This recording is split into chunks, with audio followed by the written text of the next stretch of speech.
Assalamualaikum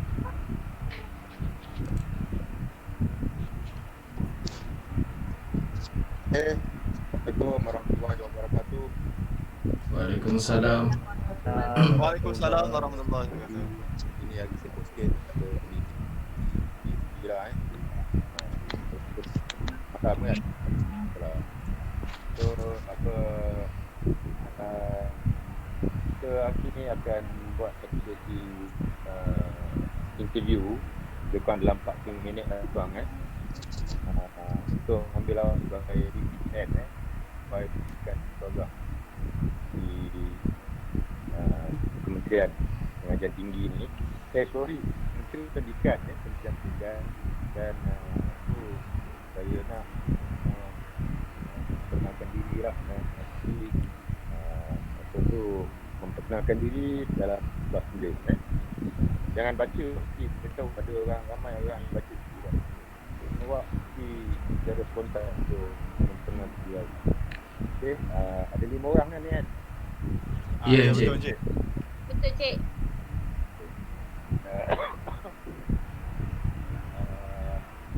Alright. Please introduce yourself. So, everyone can the first to introduce him or herself.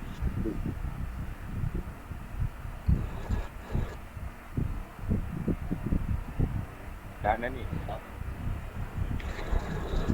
Okay. Assalamualaikum warahmatullahi wabarakatuh. Can you hear me? Yeah. I'm here. Okay. First of all, my name is Nur Hanani Abdul Latif. I am 24 years old.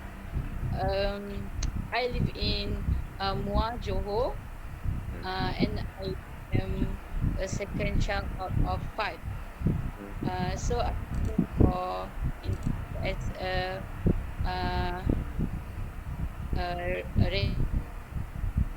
bentuk teknologi teacher for grade DG41. Oh, that's all. Thank you. Alright. Now, if you introduce yourself, okay, Muhammad. Oh, bisa lagi. Assalamualaikum and a very good morning. My name is Muhammad Hafizuddin BMSD and I'm from Semparenggam, Johor. I have a degree in Bachelor of Technology with Education in Living Skill from University Technology Malaysia in Skudai, Johor. I have some working experience which is during my internship. First, I do teaching practice in SMK Taman Sutera in Johor Bahru for 6 months or 1 semester, and then I continue my internship with industrial training which is in Perniagaan Zainab Jaya for 3 months. During my study, I have been involved in Persatuan Mahasiswa Pendidikan as a president in that club, and then I have involved too in Kelab Bakti Siswa as deputy of president. So that's all for introduce myself. Okay. Next. Hurry up.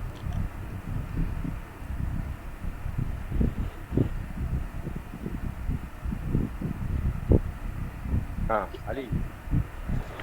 Okay, Bismillahirrahmanirrahim. Assalamualaikum warahmatullahi wabarakatuh. And good morning to all of you. My name is Wan Muhammad Ali bin Wan Muhammad Zaharuddin. I'm from Besut, Terengganu. My age is 24 years old. For your information, I am graduate from University Technology Malaysia in Bachelor Technology in Education, which is a living skill. During my study, I am as a president for Permata, that is for mahasiswa anak negeri. I am a president. during my study, I am I am good in teaching. Before this, in one semester, I have teaching practice in SMK Indapura, Kulai, Johor Bahru, in 3 months for one semester lah. And that's all for me. Thank you. Right.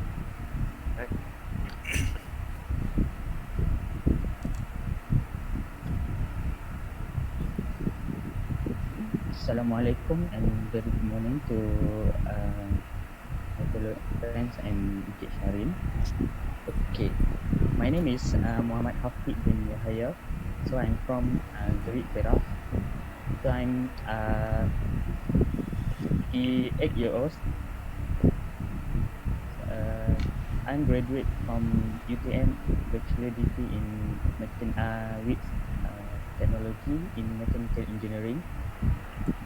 So before before I'm continuing my study at UTM, I also have 3 years experience working experience at Tanjung Motor Assemblies as a assistant engineer in automotive.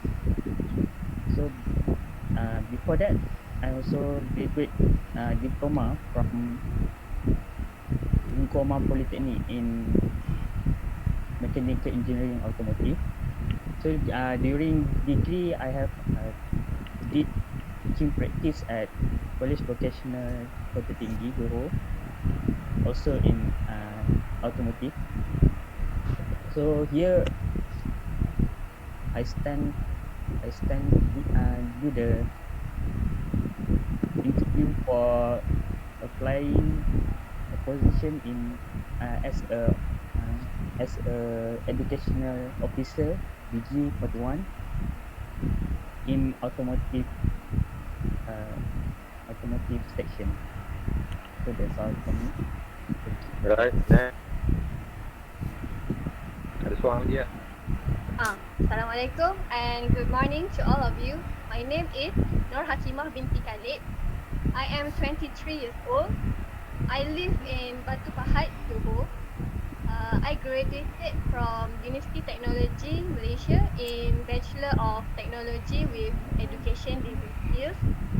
During my study, I've been carried two type of practice, which firstly is industrial practice, which for 2 months in MK Berkat Enterprise, and secondly I carried my teaching practice at SMK Tan Sri Muhammad Rahmat in Kempas. So that's all for my introduction. Right. Jadi cukuplah awak nak introduce yourself tadi. Tapi make sure awak ikut tadi awak introduce yourself supaya lebih apa yang awak tu ada kemahiran dalam lebih studi atau kan. Alright. Kita pergi pada yang kedua. Kita pergi pada part di mana awak akan dinilai di aspek pengetahuan awak tentang profession awak. Jadi saya tak siapa-siapa dilakan dulu bila dan membicarakan topik yang sama. Okey.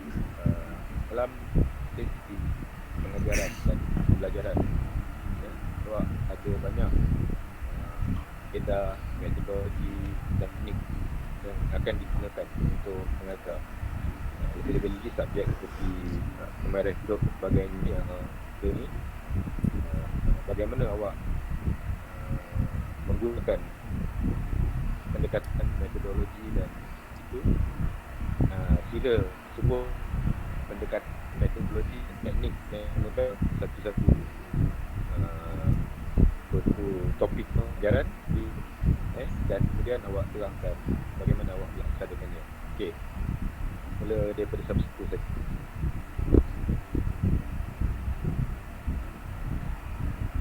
Baik, mula daripada saya. Right. Okay, untuk bagi bidang automotif sebagai guru automotif, ianya melibatkan dalam pengajaran dan pembelajaran ia akan melibatkan dua bahagian, iaitu teori dan juga amali. Jadi kaedah dan pendekatan yang saya akan gunakan ialah secara blended learning lah. Jadinya ia akan Betul awak katakan apa yang awak akan gunakan dan bagaimana awak akan gunakan. Sila satu topik. Topik pengajaran. Ya. Okey, sebagai topik pengajaran yang saya akan gunakan dalam bidang automotif, sebagai contoh saya akan mengajar tentang sistem brake kenderaan. Jadi kan sistem brake kenderaan ni dia mempunyai banyak elemen dari teori dan juga amali. Okey, saya akan menceritakan ataupun memahamkan pelajar tentang amali, tentang teori terlebih dahulu. Maksudnya saya akan menggunakan pendekatan syarahan ataupun pembelajaran berpusatkan guru. Jadinya kita akan memahamkan secara teoretikal kepada pelajar sebelum kita mendedahkan kepada mereka tentang cara-cara untuk menyelenggara, membaiki dan ataupun membuka, memasang komponen sistem brake, iaitu menggunakan kaedah pemusatan pelajar dan juga pemusatan bahan. Jadi ini kita memerlukan bahan pengajaran dan juga kerjasama daripada pelajar untuk melakukan apa yang mereka faham daripada teori yang telah diajar. So dia akan buat kaedah yang awak nak gunakan. Awak buat kaedah atau metodologi yang digunakan. Jadi kaedah pemusatan bahan. Pemusatan bahan. Okey. Kemudian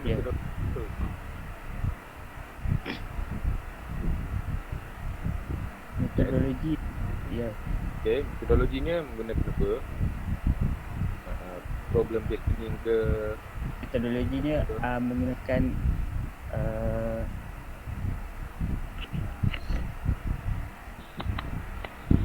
learning atau metodologi.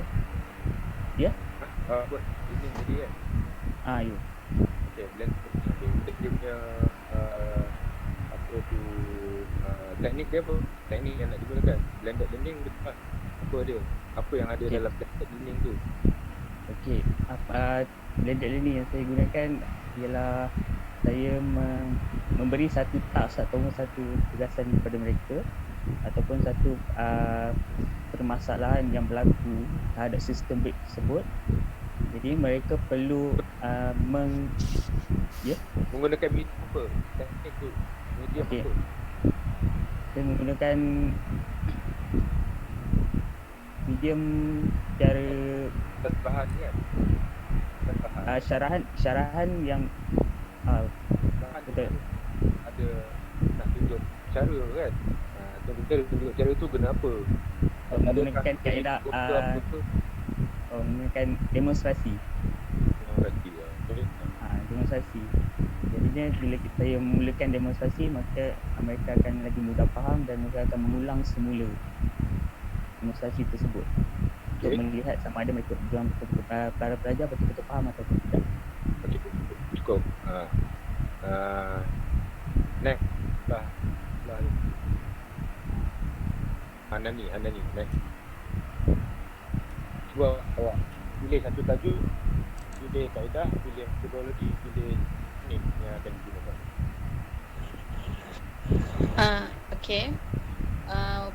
Untuk saya memilih tajuk jahitan, iaitu saya akan menggunakan teknik problem based learning.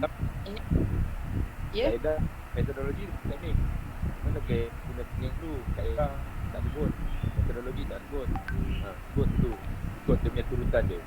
Kaedah, metodologi. Kaedah metodologi saya menggunakan kaedah blended learning, Di mana pada permulaan saya akan memberi teori kepada pelajar tentang jenis jahitan. Okey, seterusnya pada teknik problem based learning di mana saya akan memberikan masalah ataupun soalan melalui media macam situasi kepada pelajar. Kemudian pelajar akan menggunakan PAK21 iaitu pelajar berbincang di dalam kumpulan dalam menentukan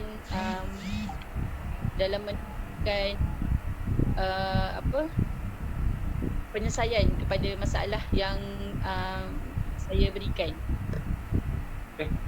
Baik. Muhammad Suzudin. Okey, untuk saya bagi contoh subjek adalah subjek elemen sistem elektrik dalam subjek reka bentuk elektrik. Untuk kaedahnya yang saya gunakan adalah kaedah sumbangsaran, di mana saya akan tunjukkan satu video.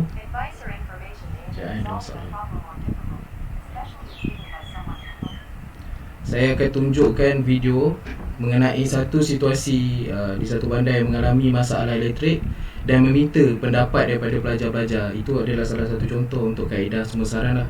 Jadi setiap daripada idea-idea daripada pelajar diterima, dan pada akhir bahagian tu saya akan memberikan kiranya satu kesimpulan lah, di mana kepentingan sistem elektrik dalam dunia ni.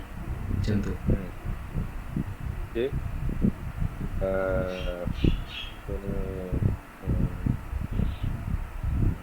Ali.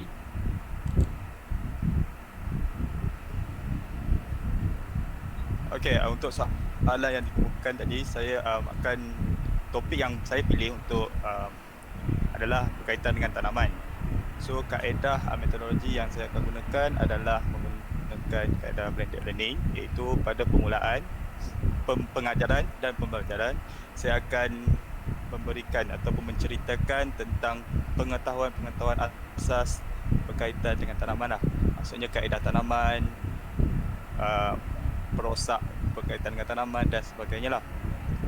So kaedah yang saya akan gunakan apabila memberikan sesuatu projek kepada pelajar adalah kaedah simulasi, iaitu saya akan menunjukkan cara-cara ataupun sistem, salah satu contohnya sistem aquaponik. Cara maksudnya daripada pergerakan dia daripada air kepada pokok dan rutinlah pergerakan dia. Saya akan menceritakan kepada pelajar berkenaan dengan asas bagaimana sistem ini berjalan. Dan untuk tambahan, saya akan berikan satu contoh video untuk memudahkan pelajar-pelajar faham tentang topik yang dipelajari pada masa tersebut. Itu sahaja daripada saya. Untuk saya pilih topik dalam aplikasi teknologi iaitu reka bentuk sistem vertigasi. Jadi saya memilih teknik demonstrasi. Mula-mula saya akan terangkan kepada pelajar terlebih dahulu teori tentang vertigasi, iaitu teori tentang definisi ataupun cara bagaimana sistem vertigasi itu dilakukan.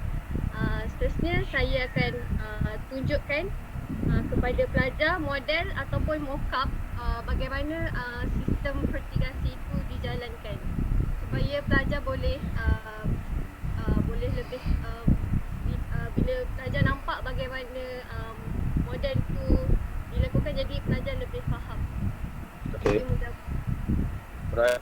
Jadi ini menunjukkan yang pengetahuan apa nak buat dalam pun penting. Awak kena tahu what pendekatan pengajaran, what metodologi pengajaran dan what teknik yang akan digunakan. Yang masak kepada yang mana.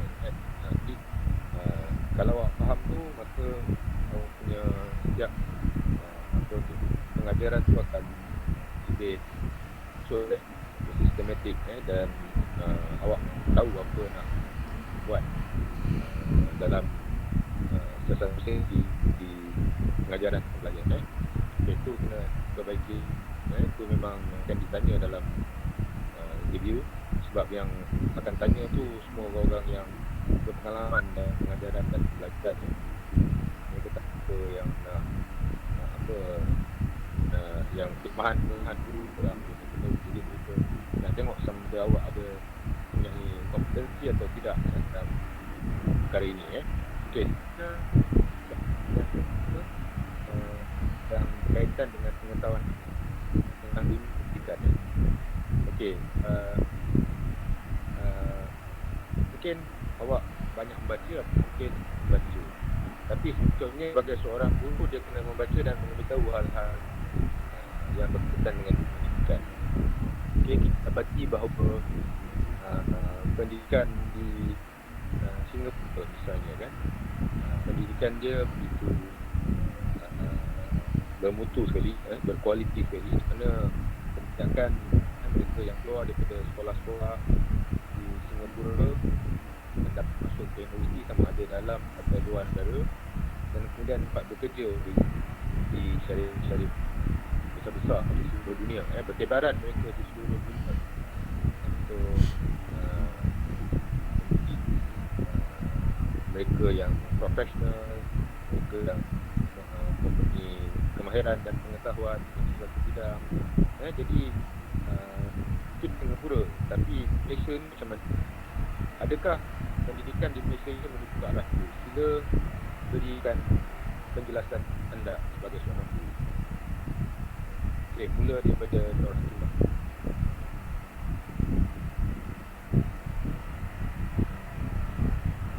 Sorry cik, saya tu macam tak dengar tadi soalannya. Tak dengar? Kan macam tak jelas. Cepat. Tak jelas cik Syarif. Ya, saya dah dekat dengan handphone. Macam mana, boleh tak awak ceritakan tentang bagaimana Malaysia ni boleh mengeluarkan guna yang berkualiti, sekolah-sekolah di Malaysia ni, seperti Singapura, ke berjaya menghantar seluruh rakyat di seluruh dunia untuk menjadi somebody, untuk menjadi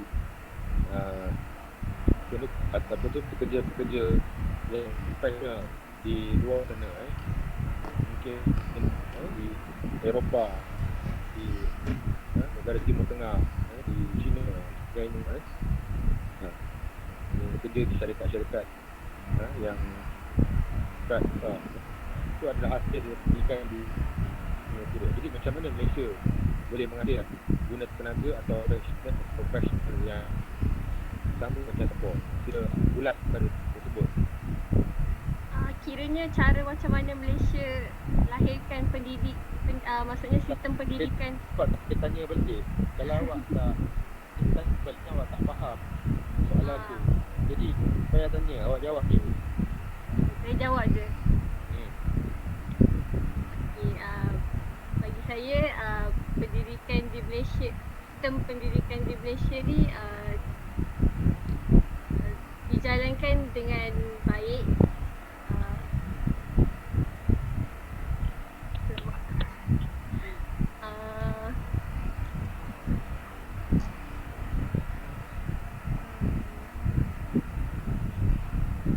Dari segi contoh sekarang Malaysia menghadapi masalah pembelajaran atas talian. Jadi bagi saya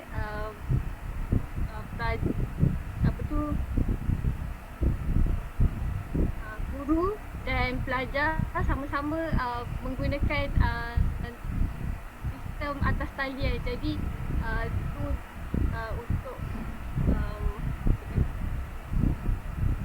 saya bukan tanya semasa, saya tanya macam mana Malaysia menghasilkan pelajar-pelajar yang berkongsi di apa dalam pengajaran dan pembelajaran berkualiti itu.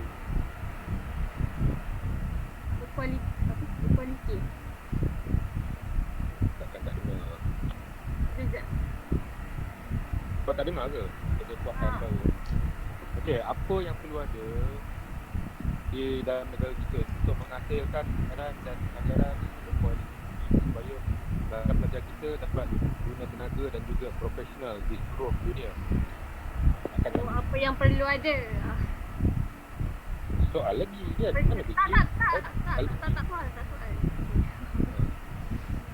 Jadi kena ada satu teknologi yang maju lah supaya semua pelajar ataupun Teknologi apa yang kena dimajukan?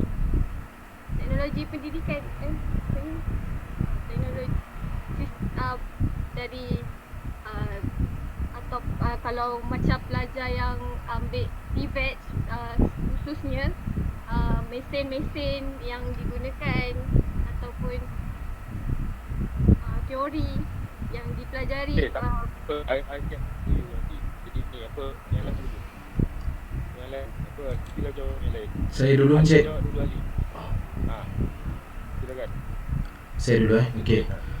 Okey, bagi pendapat saya, seiring dengan IR 4.0, sebenarnya Malaysia dah boleh dikira setanding dengan negara-negara lain disebabkan mulai daripada tahun 2017 kurikulum kita dah bertukar kepada KSSM, iaitu bermula daripada tingkatan 1 untuk subjek kemahiran hidup bersepadu dan juga ICT literacy telah digugurkan dan digantikan dengan subjek sains komputer, asas sains komputer dan juga RBT. Dekat situlah kita nampak yang mana seiring dengan teknologi sekarang ni, bila pelajar dapat tahu perkara-perkara mengenai teknologi ni. Okey.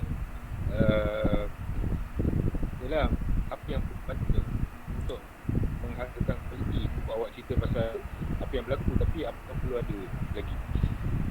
Apa yang patut meningkatkan kualiti pendidikan? Okey, menggunakan lima cara ni tau. Who, why, where, when, dan itu cara nak menjawab soalan. Jadi siapa yang patut meningkatkan kualiti pelajaran dan kenapa? Jawab. Untuk meningkatkan kualiti dalam saya tumpukan pada dua subjek ni lah. Mungkin pertukaran saja tidak cukup, tapi setiap sekolah boleh ditambah baikkan dari segi banyakkan lagi kursus-kursus yang berkaitan dengan komputer tadi, asas sains komputer dan juga reka betul teknologi. Contohnya dalam subjek reka betul teknologi ni ada untuk bahagian robotik dan Arduino. Perbanyakkan lagi kursus-kursus dalam tu. Yang kena perbanyakkan ni lah kira KPM lah yang kena pertambahkan lagi jumlah kursus tu. Okay, next. Apa Ali boleh Ali? Okay, saya punya ni apa mau bank.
Okey, untuk soalan yang Encik kemukakan tadi, saya berpendapat bahawa negara kita sistem pendidikan telah berubah ke arah yang lebih baik. So apa yang kita perlu ada adalah kita sendiri sebagai pendidik, kita perlu menambah ilmu tentang teknologi-teknologi terkini. Maksudnya di sini contohnya, sekiranya pada masa dahulu, pada teknologi yang kita gunakan, kemungkinan ilmu yang kita ada berkaitan dengan adalah teknologi yang lama. So kita kena belajar cara-cara bagaimana untuk menggunakan teknologi yang baru. Sebagai saya contoh, kita sebagai guru RBT, kemungkinan dulu cikgu-cikgu yang jurusan kemahiran hidup akan mengalami kesukaran apabila sistem pendidikan kita beralih kepada subjek itu reka bentuk dan teknologi. So semasa peralihan ni kemungkinan akan banyaklah berlaku perubahan, maksudnya dalam segi silibus di dalam subjek kemahiran hidup kemungkinan tidak ada dalam subjek RBT. So kita sebagai guru yang lama, kita perlu menerima perubahan tersebut dan mengambil maksudnya mencari idea ataupun cara bagaimana kita untuk menambahkan pengetahuan. Sebagai salah satu contoh, sekiranya kita tidak mengetahui, kita perlu menghadirilah kursus-kursus yang ditawarkan oleh KPM serta kursus-kursus lain yang berkaitan dengan subjek yang kita akan ajarkan. Tajuk Itu apa? Contoh kursus apa? Contohnya saya ambil budak dalam kemahiran hidup, kita untuk pengetahuan saya dalam kemahiran hidup, kebiasaannya pelajar akan melakukan projek secara real, maksudnya secara betul lah, maksudnya mini projek dan sebagainya. Contohnya Yalah. kalau dari segi contohnya kalau dari segi inovasi. Macam-macam. Okey, kalau dari segi betul. Betul. Baik, satu begini. Okey, sekian terima kasih. Okey. Saya bersetuju dengan Hafiz dan juga Ali.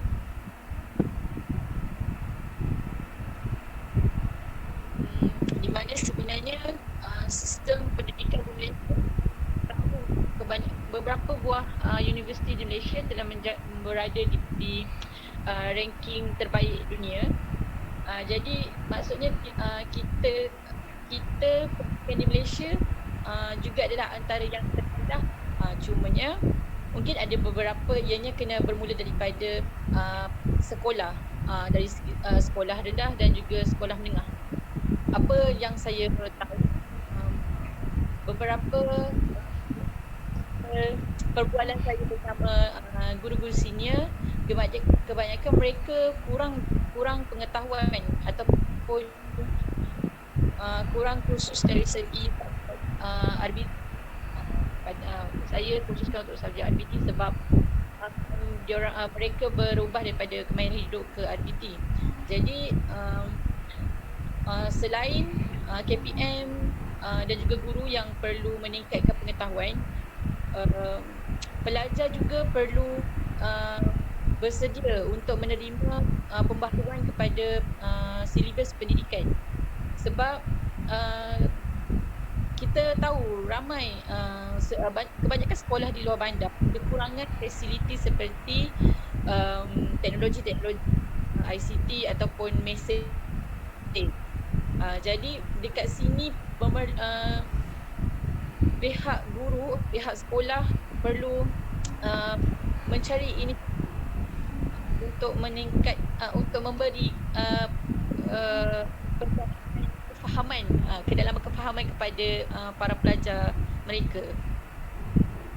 Sebab sistem cukup.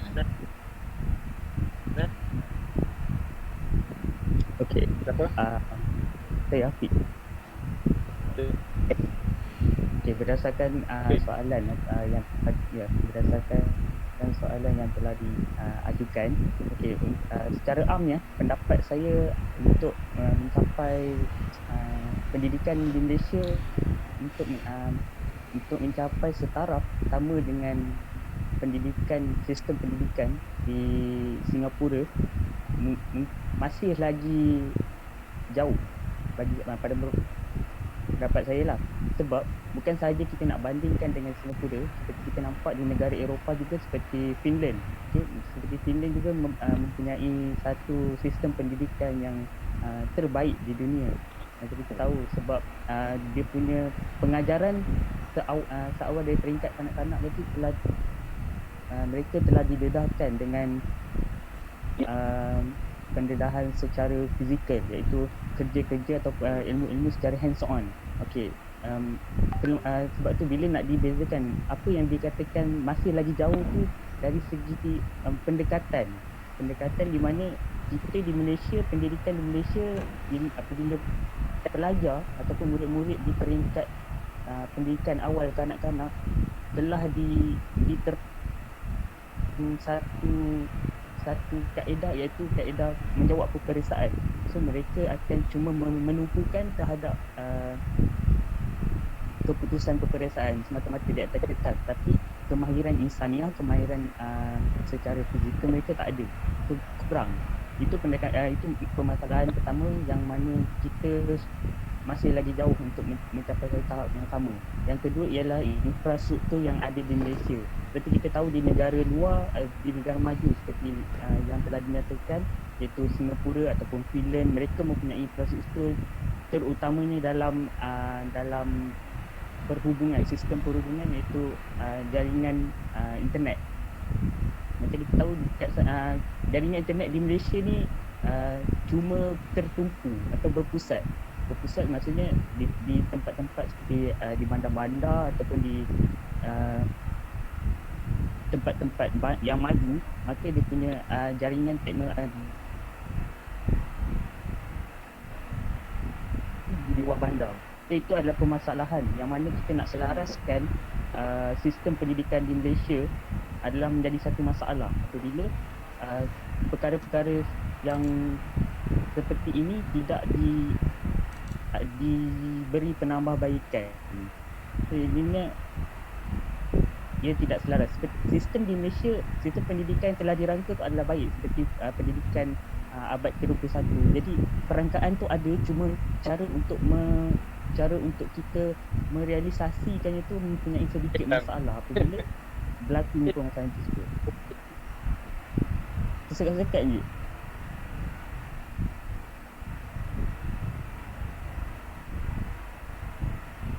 Ya, Red. Ya, betul. Okey, saya balik pada yang tadi. Siapa nama tadi? Bukan, sekat-sekat satu. Lepas tu berpusing-pusing kau punya. Berpusing-pusing. Kan? Tak ada. Ya. Okey, tak apa. Siapa tadi? Yang orang tadi siapa yang saya nak dia back tu? Kenapa? Saya ke? Jangan soal lagi.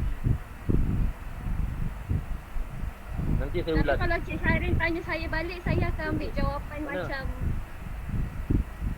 Jawab tak? Jawab. okey.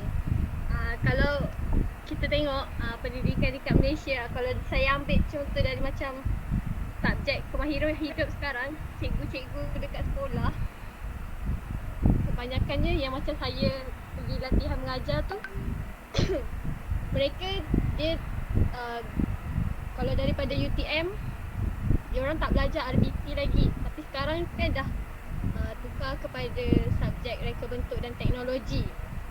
Jadi subjek RBT ni dia lebih lebih tekankan tentang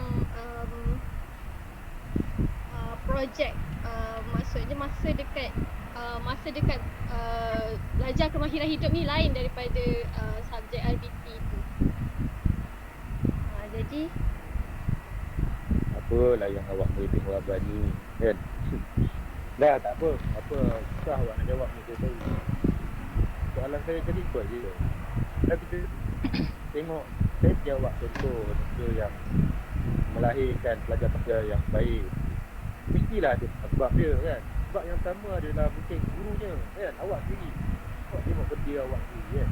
Awak tengok benda diri awak sendiri.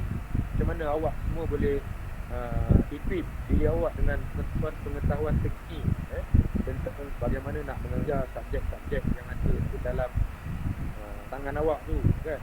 Bagaimana awak betul tu biasa mengikut contoh negara-negara maju yang lain dari segi teknologi penyiaran, dari segi cara untuk dan kemudian dari segi inovasi tadi kan, inovasi sebab tu saya tak nampak orang tu buat inovasi. Sebab awak belajar inovasi kan, action research, macam mana awak menggunakan pendekatan untuk kajian tindakan kan, untuk menghasilkan sesuatu yang lebih baik kan.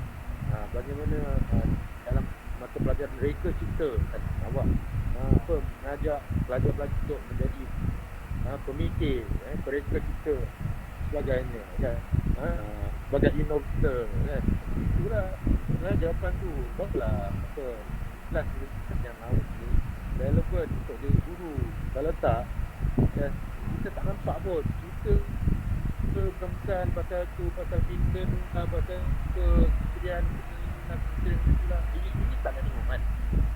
Soalan tadi tu, soalan perangkap kan, soalan perangkap. Jadi awak kena fikirkan dia yang kena berubah. Saya yang kena memajukan pendidikan RBT ni, pendidikan kemahiran hidup ni kan.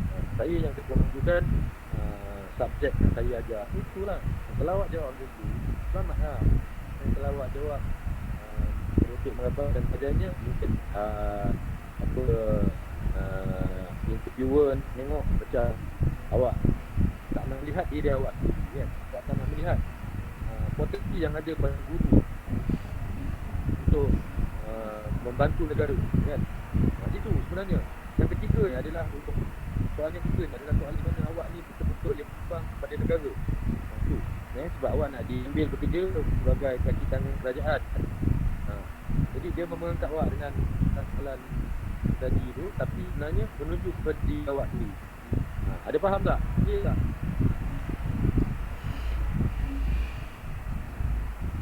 Faham. Clear tak? Faham, Cik. Saya cakap ni clear tak? Faham. Jadi macam itu bila ditanya tentang situ tu, awak melihat diri awak ni. Awak melihat apa boleh melakukan.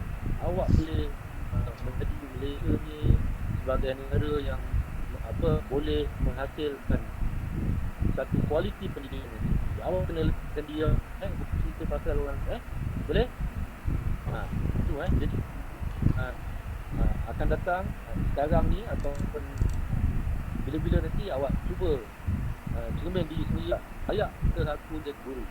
Layak tak aku ni jadi guru? Sekiranya aku tak cukup pengetahuan, tak cukup kemahiran, tak fikirkan dia dengan teknologi pendidikan ini kan, macam itu jadi barulah awak dapat jawab soalan-soalan tadi dia kepada diri sendiri juga, kepada itu guys, orang yang paling relevan tu di pekerja kaki tangan kerajaan. Okay, alright, saya nak rupa dia awak kepada ni lah, kepada hujung rambut tu tadi, boleh tak awak jauhkan jawab sikit daripada screen, daripada kamera, kita nak tengok. Okay, ni tu Fatimah, Kena diri ke? belakang awak punya. Jangan tak pakai Kena diri ke? kan. Berdiri lah. Tapi saya Masa okey. Apa? Okey, alright. Okey. Mana yang awak untuk dia waktu sesuai untuk guru lah. Okey, Muhammad Hafizuddin. Patutnya minta gambar tapi tak apalah. Hafizuddin. dah hantar, Cik. Hafizuddin. Oh, mak ayah. Sorry. Tai saya tertinggal kat ATM, Encik. Awak kena pakai tas. Cik, barang di ATM, Cik. Tak apa, tertinggal kereta. Tapi itu dah ada okey lah. Okay, alright. Pakai ni tak? Tadi pinggang pakai semua. Pakai. Kasut nanti pun kena bagus okey. Tak ni. Siapa ni? Wan Ali Lee. Ya, Cik. Belakang ni kak. Sekejap bilik sempit. Kamera pakai kamera Laptop. Oh.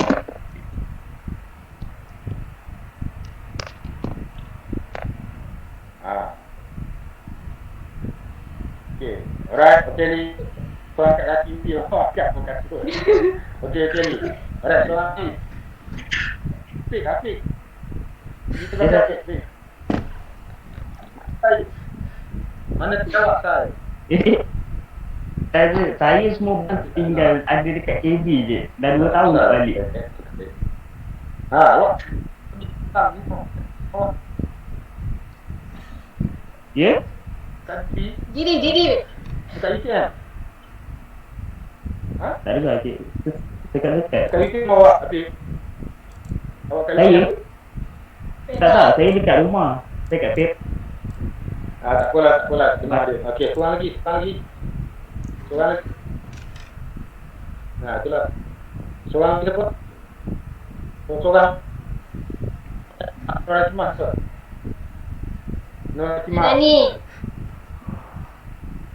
Nani ke? Nani. Nur Hanan mana? Tahun mana? Saya. Nani ya? Okey, mana ni? Saya. Mana awak ni pun? Okey ni. Alright, mana? Okey. Di mana ada nantek tu, okey. Alright. Kat kampung ni Okey. Dekat kampung. Okey, dah. Okey. Jadi nanti kita tu nanti duduk kat goti interview kan, duduk kat goti. Nanti ada orang goyang kaki kan. Ada yang gauk sana sini. Itu jangan buat. Sepatutnya bila awak ada dekat bilik interview, awak mesti duduk sopan, betul-betul, cara awak jangan bilang kaki dan sebagainya kan. Jadi itu semua benda-benda yang awak kena tahu. Awak boleh tengoklah video-video orang di Temuduga Jadi semoga awak semua sukses dalam Temuduga nanti Okey, itu saja. Saya ada kelas lain ni pun. Okey, semangat Puan Sili. Amin. Okey. Okay, amin. Terima kasih, Cik. Dan TV lah di saya. Itu dia. Assalamualaikum Waalaikumsalam warahmatullahi wabarakatuh. Terima kasih, Cik. Okey, sama-sama. Terima kasih Encik. Semoga kami dapat kerja.